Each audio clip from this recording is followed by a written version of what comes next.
நாங்கள் நீலகிரி மாவட்டம் கோத்தகிரி வட்டாரத்தில் நெடுகுலா பஞ்சாயத்து கேர்க்கம்பூர்லேருந்து பேசிகிட்டு இருக்கோம். இப்போ நம்மளாம் நிற்கிற இடம் இப்போ டீ தோட்டம். இது எங்களோட பாரம்பரியம். நாங்கள் இந்த செடியெல்லாம் வச்சு இது வளர்றதுக்கு ஒரு 5 வருஷ காலம் ஆகுது.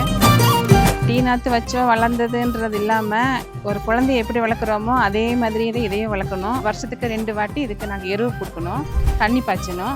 அது இல்லாமல் நாங்கள் இந்த கெத்தல் வெட்டி இது நீட்டாக சுத்தமாக வச்சுருக்கணும். அப்படி இருக்கும்போது தான் அந்த வளர்கிற ஒவ்வொரு இலையும் எங்களுக்கு அழகாக நீட்டாக க்ளீனாக கிடைக்குது. இங்கே வந்து இலை எடுக்கும்போது மைண்ட் ரொம்ப ஃப்ரீயாக இருக்குது. உங்களுக்காக தான் இதை செஞ்சிட்ருக்கோம். இதை இனிமே செய்வோம், நல்ல குவாலிட்டியாக தருவோம். ஆலடிப்பட்டியான் டீ வாங்கி சாப்பிடுங்க. உங்களோட சந்தோஷத்தை எங்களோட ஷேர் பண்ணிக்கோங்க.